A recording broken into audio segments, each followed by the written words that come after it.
Machine ছাড়া শুকনো readymade colourful Dilkhush পাঁপড় এবার বাড়িতেই তৈরি করে নিন। দুই একটা উপকরণ দিয়েই দোকানের থেকেও সেরা তৈরি হবে এবং বানানো খুবই সহজ। পাঁপড়টা তৈরি করতে কিন্তু বেশি একটা সময়ও লাগবে না। আসসালামু আলাইকুম, welcome to my channel let's cooking yummy ফুডে আপনাদের সবাইকে স্বাগতম জানিয়ে আবারও নতুন একটা রেসিপি নিয়ে চলে আসলাম। তো চলুন দেখে নেওয়া যাক ঘরেই কিভাবে ঝটপট আমরা পাঁপড় তৈরি করে নিতে পারবো। এখানে ফার্স্টে আগে আমি এই বাটি মেপে দু বাটি পরিমাণ পানি নিয়ে নিচ্ছি। এখানে আপনারা বাটি বা কাপ যে কোনো একটা অনুযায়ী পানি মেপে নেবেন এবং পানিটা যখন ফুটে আসবে এখানে আমি হাফ চা চামচ পরিমাণ লবণ দিয়ে দিচ্ছি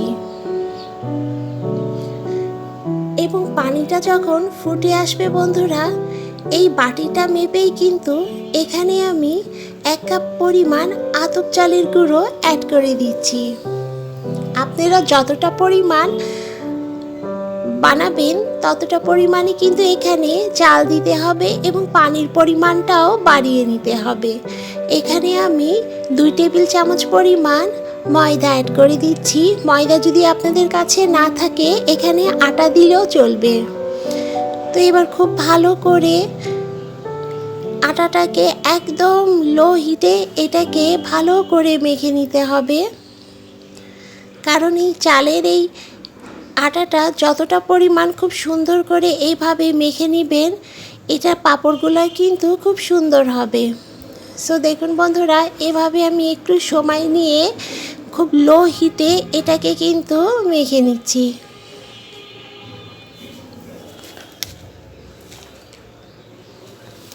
আমার চ্যানেলে যারা নতুন বন্ধুরা তারা কিন্তু অবশ্যই সাবস্ক্রাইব করে পাশের বেল আইকনটি প্রেস করতে একদম ভুলবেন না, তাহলে নিত্য নতুন রেসিপির নোটিফিকেশন আগে আপনাদের মাঝে চলে যাবে।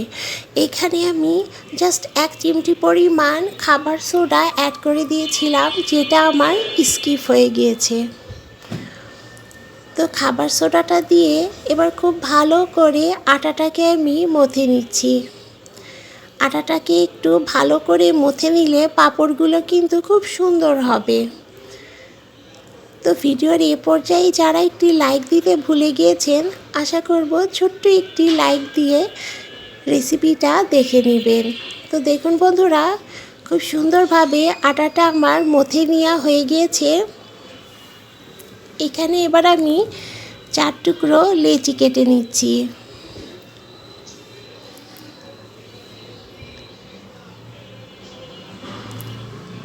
এখানে আমি 4 টুকরো লেচি কেটে নিয়েছি এবং এখানে দেখুন আমি এক একটা লেচিতে এক একটা কালার অ্যাড করে দিব।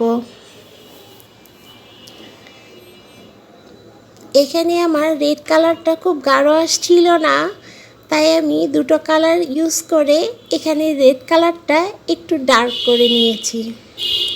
সো দেখুন বন্ধুরা, একটা লেচির সাথে আমি লাল ফুড কালার অ্যাড করে এটাকে মেখে নিয়েছি। এখানে এবার আমি সবুজ ফুড কালার অ্যাড করে এই ডোটাকেও কিন্তু মেখে নিব খুব সুন্দর করে। এই কালারফুল এই দিলখুশ পাঁপড়গুলো খেতে কিন্তু ভারী মজা লাগবে, দেখতেও যেমন সুন্দর লাগবে, খেতেও কিন্তু খুবই স্বাস্থ্যকর, কারণ ঘরে যেটা বানাবেন সেটা অবশ্যই দোকানের থেকে কিন্তু সেরা হবে এবং বানাতেও কিন্তু কোনো প্রকারের ঝামেলা নেই, খুব সহজেই ঝটপট বাসাতেই তৈরি করে নিতে পারবেন।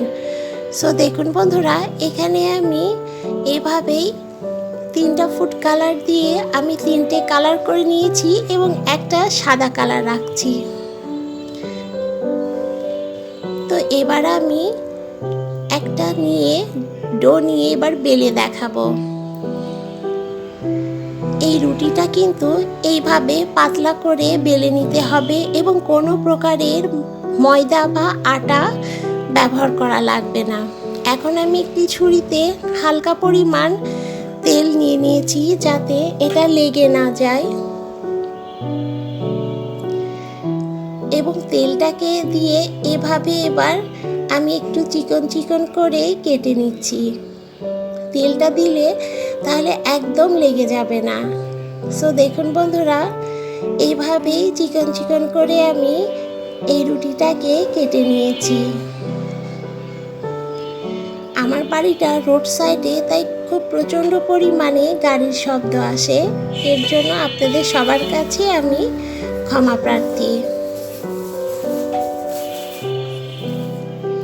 এখন একটি কলমে আমি হালকা একটু তেল নিয়ে এভাবে দেখুন জাস্ট মুড়িয়ে এখান থেকে হাতের সাহায্যে চাপ দিয়ে আটাটাকে এভাবে ছিঁড়ে নিচ্ছি এবং এই মুখটাকে একটু জাস্ট চেপে লক করে নিচ্ছি। কারণ যাদের বাসায় বাঁশের এরকম শেপালা কাঠি থাকবে না, তারা এই কলমের সাহায্যেও করে নিতে পারবেন, কারণ কলমটা কিন্তু সবার বাসাতেই থাকবে। সো দেখুন বন্ধুরা, কত সহজে তৈরি হয়ে গেল। আমি আবারও একটা দেখিয়ে দিচ্ছি।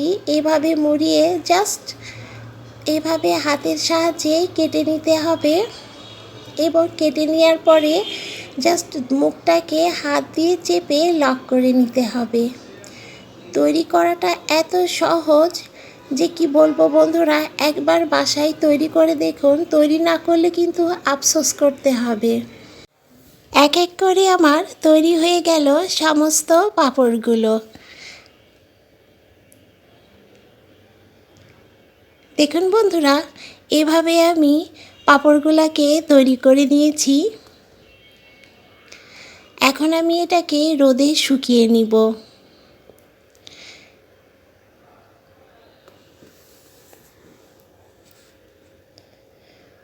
দেখুন বন্ধুরা, কত সুন্দর পরিমাণ রোদে শুকিয়ে আসছে। আপনারা যারা রোদে শুকাতে পারবেন না, তারা ফ্যানের বাতাসেও পাঁপড়গুলোকে শুকিয়ে নিতে পারবেন। তো দেখুন বন্ধুরা, কি সুন্দরভাবে আমার পাঁপড়গুলা শুকিয়ে নেওয়া হয়ে গিয়েছে। এখন আমি সমস্ত পাঁপড়গুলোকে এক জায়গায় করে নিচ্ছি এবং দেখুন কতটা সুন্দর পরিমাণ কালারফুল লাগছে দেখতে। এবার আমি ভেজে নিব। চুলায় একটি প্যান বসিয়ে এখানে আমি কিছুটা তেল দিয়ে দিয়েছি। তেলটা যখন একটু গরম হয়ে আসবে, তখন বন্ধুরা পাঁপড়গুলোকে আমি দিয়ে দিব। তো দেখুন বন্ধুরা, পাঁপড়গুলোকে আমি এভাবেই ভেজে নিচ্ছি।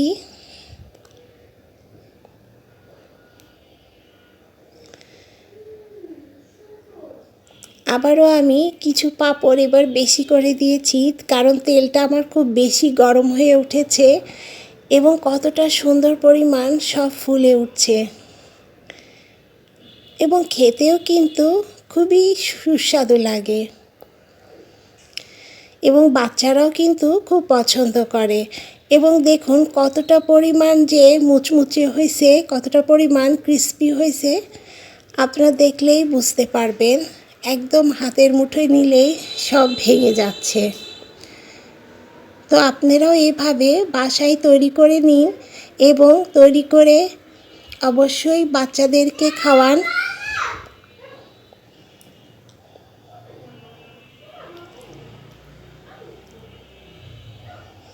তো তৈরি হয়ে গেল আমার মজাদার এই পাঁপড় রেসিপিটা। আশা করছি আপনাদের সবারই আজকের এই রেসিপিটা ভালো লাগবে।